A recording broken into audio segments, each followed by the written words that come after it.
कि आगे करेगा। तो इधर नारद जी भी उनको अपनी एक बात बताते हैं कि आज मैं नारद हूं तो ऐसे नहीं हूं, मैं भी संतों की ही कृपा से हूं, संतों के ही आशीर्वाद से हूं।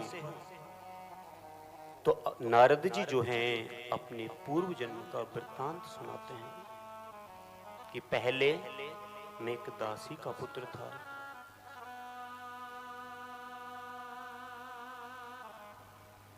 माता मेरी घरों में कार्य करती थी, जैसे तैसे जीवन यापन। पिताजी का देहांत पहले ही हो गया। पिताजी नहीं रहे तो माता संतों के आश्रम में रह करके अपना जीवन यापन करती थी, और मैं संतों का ही झूठा प्रसाद खा करके बड़ा हुआ, आज नारद बना हुआ। तो बता रहे हैं नारद कि एक बार चतुर्मास चल रहा है, तो संत जो हैं पहुंचे हैं घर पे, जहां पर हम रुके हैं आश्रम में, वहां पे चतुर्मास पर्यंत अलग अलग संतों की डोली आ रही हैं जो कि रुक रही हैं आश्रम में। मैं संतों की सेवा करता हूं, जो भी संत अपनी थाली में छोड़ते हैं वो किनका मैं खाता हूं, वही अन्न में ग्रहण करता हूं। अब मेरा मन जो है वो भगवान के चरणों में संतों की तरफ अधिक बढ़ने लगा।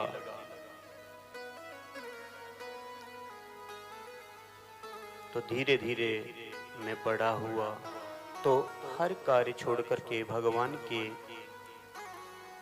स्मरण करना, भगवान का नाम लेना, भगवान का हरि गुण गाना, ये मेरी दिनचर्या हो गई। अब मेरे को ये लग रहा है कि मैं कैसे भी माता को छोड़ करके संतों के साथ में ही सम्मिलित हो जाऊं, या संतों के साथ ही चला जाऊं, और संतों के से प्रार्थना की कि मेरे को आप अपने साथ ले चलो, क्योंकि मेरे को घर में नहीं रहना है, मेरे को कहीं नहीं रहना है, मेरे को सिर्फ भगवान का ध्यान करना है। ये बात जब नारद जी संतों को बोल रहे हैं, नारद जी का पहला नाम जो है वो रामदास है। नारद जी बाद में पढ़ा है नाम, कि जैसे ही संतों को मैं बोल रहा हूं कि आप मेरे को अपने साथ ले चलो, तो संतों ने कहा कि नहीं, जब तक हम अपने माँ बाप के ऋण से उऋण नहीं होते तब तक हमें ग्रस्त छोड़ना नहीं चाहिए, ना घर छोड़ना नहीं चाहिए। क्योंकि जब तक आपकी माता जी हैं तब तक आप इनकी सेवा करो, क्योंकि भगवान से बढ़कर के माता पिता ही होते हैं। मातृदेवो भव पितृदेवो भव, क्योंकि माता पिता बुजुर्ग बड़ों की यदि हम पूजा करते हैं, उनका सम्मान करते हैं, तो चार चीज बढ़ती है। हम यदि रास्ते में भी जाते हैं तो बड़ों को राम राम करते हैं, क्योंकि यहाँ पे तो ये प्रथा है कि पंडित जी राम राम। हमारे यहाँ तो राधे राधे ज्यादा चलती है। रिक्शे वाला भी बोलेगा कि हट जाओ भैया, ऐसे नहीं बोलेगा, मैया राम राम, भैया राम राम, ऐसा सुंदर भाव है हमारे यहाँ। और यहाँ पर सभी लोग राम राम बोलते हैं, हमारे यहाँ राधे राधे बोलते हैं, भैया राधे राधे, मैया देताऊ राधे राधे। हम यदि अपने बड़ों को प्रणाम करते हैं तो चार चीज बढ़ती है। अभिवादनशीलस्य नित्य वृद्धोपसेविना तस्य चत्वार वर्धन्ते आयुर्विद्या यशोबलम। अपने बड़ों को प्रणाम करने से आयु, विद्या, यश और बल चार चीज बढ़ती हैं। क्योंकि किसी को भी आप प्रणाम कर रहे हैं तो बोलेंगे यशस्वी भव, कि खूब पढ़ो लिखो, ऊंचा नाम रोशन करो, माँ बाप का नाम रोशन करो, ऐसा सभी लोग आशीर्वाद देते हैं। या मन से ऑटोमेटिक निकल ही जाता है कि बेटा खुश रहो। कुछ नहीं बोलता तो व्यक्ति ये तो बोल ही देते हैं कि बेटा खुश रहो। खुश व्यक्ति कब रहता है? खुश व्यक्ति तभी रहता है जब सभी चीजों की पूर्ति होती है, तभी व्यक्ति संतुष्ट और खुश रहता है। खुश वो व्यक्ति नहीं रह सकता जिसके पास में परेशानी है। परेशानी है तो खुशी नहीं है। यदि खुश रहेगा तो इसका मतलब ये है कि कभी भी जीवन में परेशानी ना आए। इतना सुंदर भाव होता है खुश रहने का। यदि किसी ने बोल दिया कि बेटा खुश रहो तो ये समझ लो कि आपको सारी चीजें मिल गई।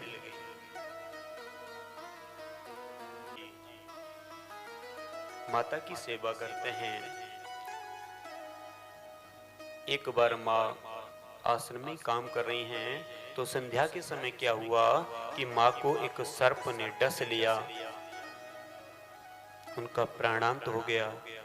तो यहाँ पर नारद जी को दुख हुआ है, खूब रो रहे हैं नारद जी। रो भी रहे हैं और खुशी भी है, दोनों बातें हैं। रो किस लिए रहे हैं कि मेरी माँ थी, अब मैं उनके सहारे रहता था। एक मातृत्व भाव होता है बच्चों के साथ में, कितना प्रेम मेरे से मेरी माँ करती है। क्योंकि माँ यदि प्रेम बच्चों से करती है तो निस्वार्थ करती है, उनका कोई स्वार्थ नहीं होता।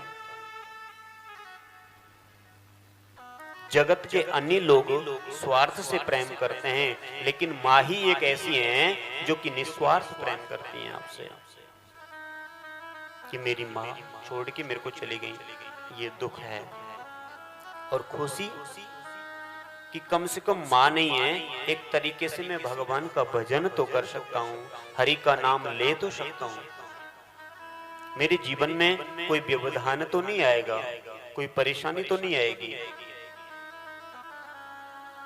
मैं निश्चिंत होकर के भगवान को ही हमेशा स्मरण करूंगा, भगवान का भजन इत्यादि करूंगा।